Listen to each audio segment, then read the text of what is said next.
A Guerra dos Dois Irmãos, e a Irmã Esquecida. Capítulo 1. O Silêncio do Rei. O tom é pesado, solene e cheio de tensão contida.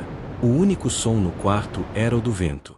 Um vento frio que entrava pela janela mais alta da torre real, balançando a tapeçaria que mostrava a fundação do reino. O rei Teobaldo, o unificador, o velho javali, não se importava mais com o frio. Ele estava deitado em sua cama, e pela primeira vez em 50 anos, ele estava absolutamente, e irrevogavelmente, em silêncio. Seu corpo ainda estava quente. Mas o reino já estava gelado. Ao redor da cama, estavam as 3 peças do jogo que ele havia deixado para trás. De pé, perto da lareira, com a mão no punho da espada, estava o príncipe Garete, o mais velho. Garete era uma cópia do pai em sua juventude, alto como um carvalho, ombros largos de quem vive em uma armadura, e uma barba ruiva que parecia fogo. Ele não olhava para o pai. Olhava para a coroa, que repousava sobre uma almofada de veludo perto da cama. Garete era um homem de ação. Para ele, luto era fraqueza. O reino precisava de um punho, e ele era esse punho. Sentado em uma cadeira no canto escuro, estava o príncipe Corvus, o segundo filho. Corvus era o oposto do irmão. Pálido, esguio, com cabelos escuros e olhos que viam tudo. Ele não usava uma espada, usava anéis. Ele não olhava para a coroa, olhava para o mestre da moeda, que tremia perto da porta.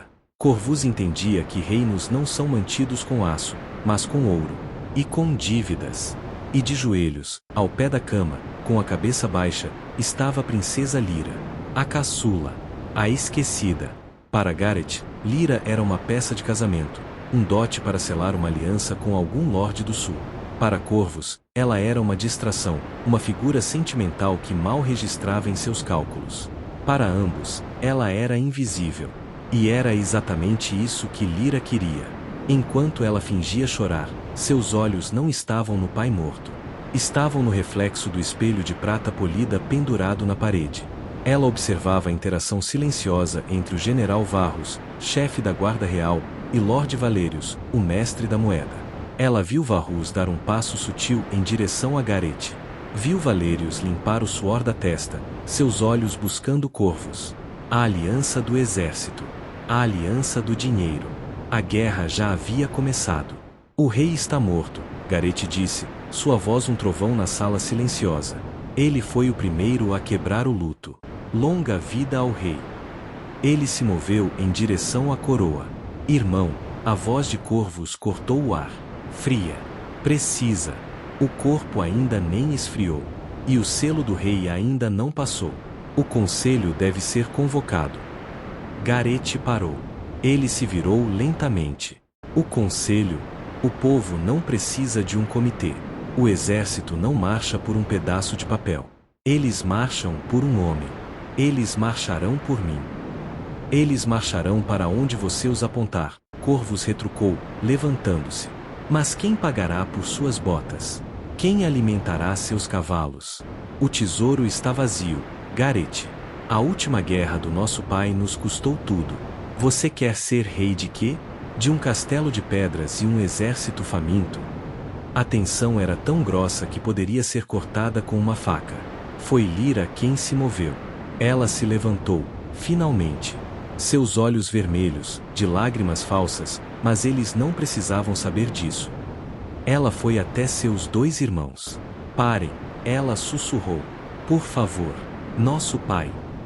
Gareth, em um raro momento de gentileza, suavizou o rosto. Ele colocou a mão grande no ombro dela.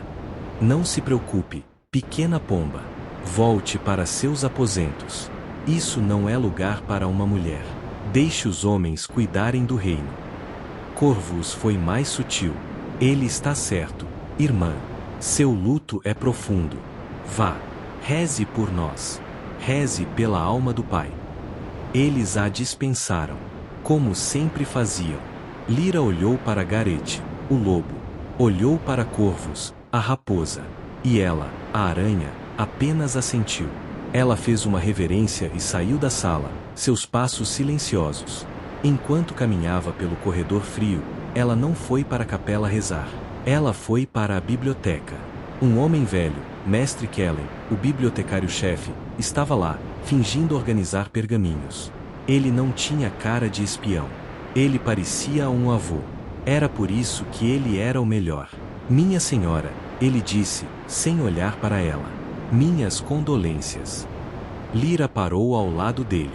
Ele está morto, Kellen. E os príncipes? O lobo rosna. A raposa calcula. Eles já se esqueceram de você, Kellen afirmou. Como sempre, Lyra disse. Ela pegou um livro de capa de couro. Quero um relatório. Quero saber cada guarda que sorriu quando Gareth falou. Quero saber cada lorde menor que deve dinheiro a corvos. Quero saber quem está em pânico e quem está comemorando. Eles vão rasgar o reino ao meio, disse Kellen, a voz baixa. Lyra finalmente olhou para ele. O rosto de uma donzela de luto havia desaparecido.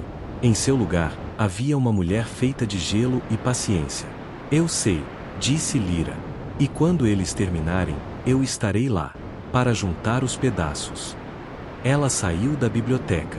O jogo havia começado. Seus irmãos estavam jogando com exércitos e ouro. Lyra estava jogando com algo muito mais poderoso, informação. E ela estava prestes a provar que a irmã esquecida era a única que realmente importava. Capítulo 2 – O Festim dos Corvos.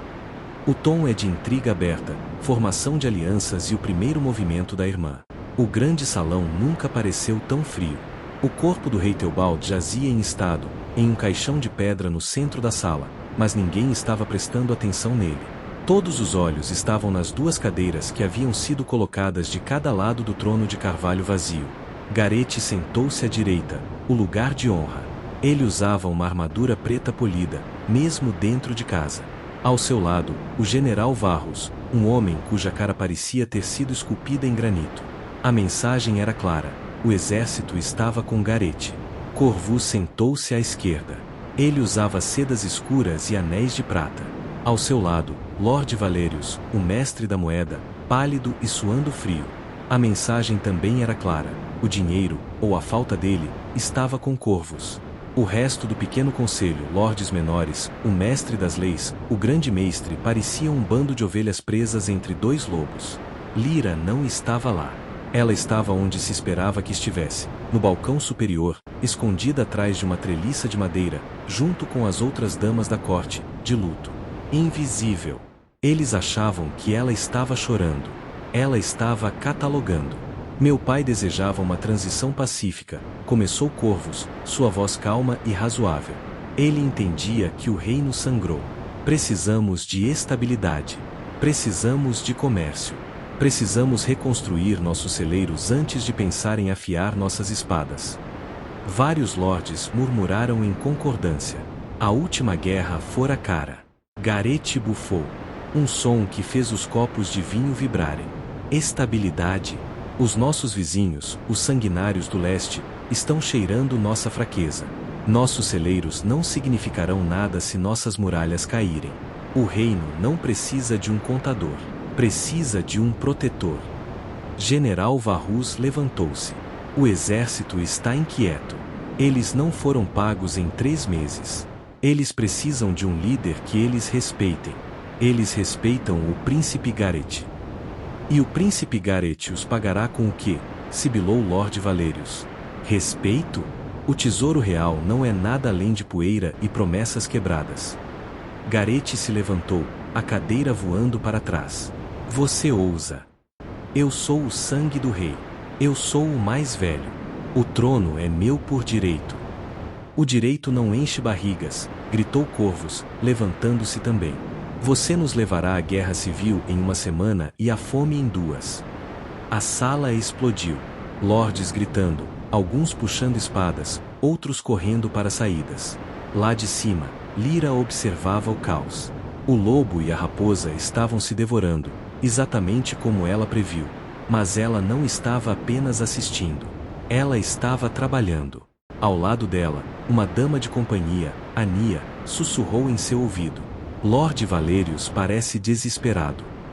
Ele está, Lyra sussurrou de volta, sem mover os lábios. Corvus o instruiu a exagerar o quão ruim está o tesouro. Ele quer criar pânico. Quer que os lordes sintam que Gareth não pode pagar. E o general Varrus? Um tolo honrado, leal a Gareth. Mas seus homens são leais apenas ao dinheiro. Lyra sabia disso porque, na noite anterior, enquanto fingia levar sopa aos doentes, ela havia conversado com 3 sargentos da guarda da cidade. Ela não lhes ofereceu dinheiro. Ela lhes ofereceu ouvidos. Eles reclamaram de seus salários atrasados. Agora, Lyra fez um movimento. Ela discretamente entregou uma pequena bolsa de moedas para Nia. Dê isso ao seu irmão. Diga a ele para encontrar aqueles sargentos que eu lhe mostrei. Diga que é um presente da princesa, por sua lealdade à memória do pai dela. A Nia assentiu e desapareceu nas sombras. Não era muito dinheiro. Era quase nada. Mas não era sobre o dinheiro. Era sobre a mensagem. Enquanto Gareth, o lobo, estava ocupado rosnando para o exército, e Corvus, a raposa, estava ocupado contando moedas que não existiam, Lyra, a aranha, estava começando a tecer sua teia. Ela não estava comprando o exército. Ela estava comprando a chave para o exército. Os sargentos. Os homens do meio. A reunião do conselho terminou sem uma decisão. Gareth, furioso, saiu para o pátio de armas. Corvus, frio, retirou-se para a biblioteca para calcular os ativos. Eles deixaram o reino em um impasse. Naquela noite, Kellen, o bibliotecário, trouxe um novo relatório para Lyra. Eles estão se movendo, minha senhora. Gareth convocou seus comandantes de campo. Ele vai tomar o poder pela força. E Corvus? Ele sabe. Ele está fazendo as malas. Ele vai fugir para a cidade portuária de sua mãe, Ponta Prata. Ele controlará o comércio.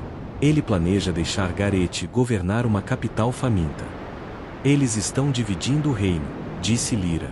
Exatamente como previsto. O que faremos? Lyra olhou para o tabuleiro de xadrez em sua mesa. Nós os deixamos ir. Mas antes, vamos dar a eles um pequeno empurrão. Ela pegou uma caneta.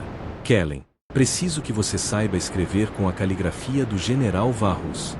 Kellen sorriu. Eu sou o general Varrus, se a senhora desejar. Excelente, disse Lyra. Escreva uma ordem. Para o capitão do portão oeste. Diga a ele que, por ordem do general, ele deve dobrar a guarda e não deixar ninguém da casa de Corvus sair da cidade. Especialmente Lord Valerius. Kellen parou. Mas, minha senhora, isso vai forçar a mão de Corvus. Isso é uma declaração de guerra. Exato, disse Lyra. Gareth é muito lento. E Corvus é muito cauteloso. Vamos acelerar as coisas. O lobo precisa pensar que a raposa está presa. E a raposa precisa morder para escapar. A guerra não estava mais sendo sussurrada. O primeiro tiro estava prestes a ser disparado. E a arma estava na mão da princesa.